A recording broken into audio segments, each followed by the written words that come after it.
अब कोई कहता 50 लाख का इनाम गर्दन काटने पर, उन्हें पता नहीं है। जरा उनसे कोई पूछे भाई किस किस की गर्दन काटोगे? सच्चा अम्बेडकरवादी कभी डर नहीं सकता, और डर तो दूर की बात है, वो आसानी से कभी मर भी नहीं सकता। डर तो तुम्हारे व्यवहार में और नजर आ रहा है। पहली बार लगा कि तीर सही निशाने पे लगा। ये लड़ाई विचारधारा की लड़ाई है, ये विषमता और समता के बीच की लड़ाई है, ये इंसानियत और हैवानियत के बीच की लड़ाई है। एक तरफ फूले साहू अम्बेडकर की, पेरियार की विरासत है, और दूसरी तरफ जातिवादी मानसिकता से पीड़ित बीमार लोगों की है। कि ये धमकी देने वाले लोगों की इस बात की जांच कीजिए, ये पैसा इनके पास से आता कहां से है, इसके सोर्स क्या है, इनके कौन से आतंकवादी संगठनों से तार जुड़े हैं, इसकी भी जांच होनी चाहिए।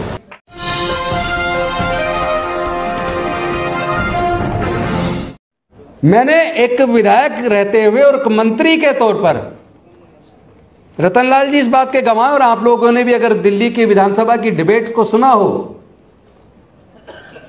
तो मैंने सामाजिक मुद्दों को हमेशा बेहद मजबूती के साथ बिना किसी डर के उठाया है।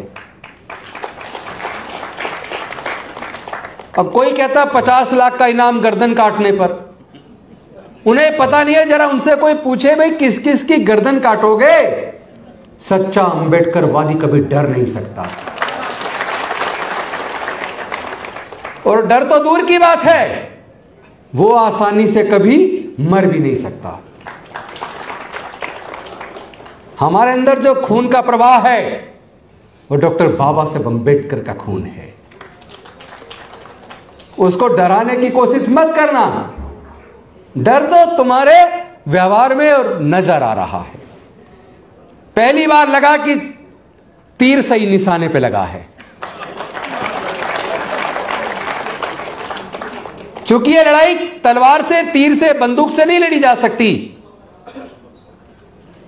ये लड़ाई विचारधारा की लड़ाई है, ये विषमता और समता के बीच की लड़ाई है,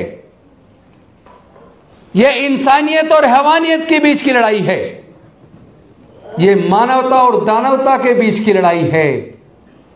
एक तरफ फूले साहू अम्बेडकर की, पेरियार की विरासत है, और दूसरी तरफ जातिवादी मानसिकता से पीड़ित बीमार लोगों की है। तो लड़ाई तो बुद्धि और विवेक की है, तो बुद्धि और विवेक से जीती जाएगी। अनफॉर्चुनेटली हमारे लोग बहुत ही ज्यादा भावुक और भोले हैं, भावुकता से लड़ाई लड़ते हैं और हार जाते हैं। जब डॉक्टर बाबा साहब अम्बेडकर आपको बुद्धि और विवेक की बात करके गए, तथागत बुद्ध ने कहा अत्तदीप भव, अपना दीपक स्वयं बनो। किसी बात को इसलिए मत मानो बड़े किसी धर्मशास्त्र में लिखी है, किसी बहुत बड़े व्यक्ति ने कही है। किसी बात को मानने से पहले पढ़ो, समझो, जानो, परीक्षण करो, बुद्धि और विवेक की कसौटी पर कस कर देखो, उसके बाद आपको लगे ये बात सही है, तब उस बात को मानो। तो फिर भावुकता से क्यों लड़ रहे हो भाई? बुद्धि से लड़ो ना। मैंने जो कल राष्ट्रपति जी को चिट्ठी लिखी, होम मिनिस्टर को लिखी, बाकी सारी अथॉरिटीज को लिखी, सुप्रीम कोर्ट को लिखी, हाई कोर्ट को लिखी, मैंने उसमें यह बात लिखी जो आपने उठाई अपने भाषण में, कि ये धमकी देने वाले लोगों की इस बात की जांच कीजिए, ये पैसा इनके पास से आता कहां से है, इसके सोर्स क्या है। और दूसरी बात मैंने उसमें लिखी, इनके कौन से आतंकवादी संगठनों से तार जुड़े हैं, इसकी भी जांच होनी चाहिए। बहुत सारे बेकसूर लोग जेल के अंदर सड़ रहे हैं, जिन्होंने इतनी खतरनाक बातें नहीं की, छोटी मोटी बात पे भी उनको जेल में डाला हुआ है कई कई साल से, और ये खुलेआम आतंक पैदा कर रहे हैं। ये कैसे सोच लेते हैं कि डॉक्टर बाबा साहब अम्बेडकर के मानने वाले लोग आतंकित हो जाएंगे, डर जाएंगे? अरे हम डरने वाले लोग नहीं है, ये तुम्हारा डर है जो ये बोल रहा है। हम लड़ेंगे, हम जीतेंगे। इस लड़ाई में अगर कोई बाधा है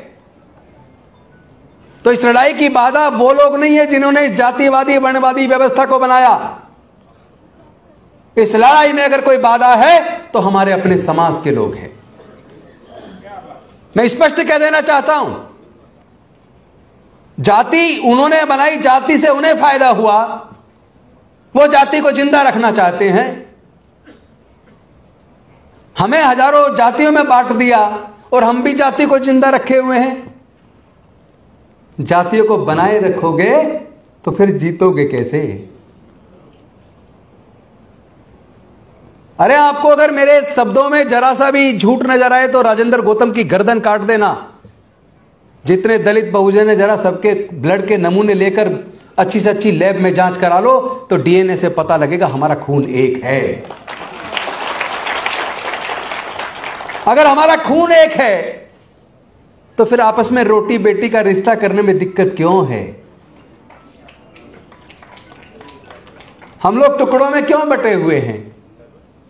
अपनी लड़ाई को टुकड़ों में क्यों लड़ रहे हैं? अगर एकजुट हो गए तो लड़ने की जरूरत ही नहीं पड़ेगी। यह उनका डर है, उन्हें लग रहा है कि वो अल्पमत में आ जाएंगे अगर सारे बहुजन बौद्ध हो गए। तो मैं उनको कह देना चाहता हूं, या तो तुम जाति उन्मूलन के लिए हमारे साथ आकर जातियों को खत्म कर दो, वरना पूरा का पूरा भारत बौद्ध में बनेगा। तुम रोक नहीं पाओगे। तुम एक को मार लोगे, दो को मार लोगे, 10 को मार लोगे। तुम मारते मारते तुम्हारी पीढ़ियां खत्म हो जाएंगी और भारत बुद्ध की ओर चल पड़ा है। हम लोग कोई कमजोर लोग नहीं हैं। हमारे महापुरुषों ने पूरे जीवन मेहनत से खाया है और तुम लोगों में से ज्यादातर ने हमारी मेहनत का चुरा के छीन के खाया है। तो ये डराने की कार्रवाई, ये डराने की भाषा बोलना बंद करो। ये भाषा बताती है कि तुम डर गए हो, क्योंकि तुम्हें अब लग गया है कि अब भारत और बहुजन बुद्ध की ओर चल पड़ा है। तो बुद्ध तो बनेंगे, बौद्ध तो हम बनेंगे। हर वो व्यक्ति जो अपने जीवन के फैसले बुद्धि और विवेक से ले, जो अपना अच्छा बुरा सोच समझ के अपने जीवन के फैसले ले, मेरा मानना है वो हर व्यक्ति बौद्ध है।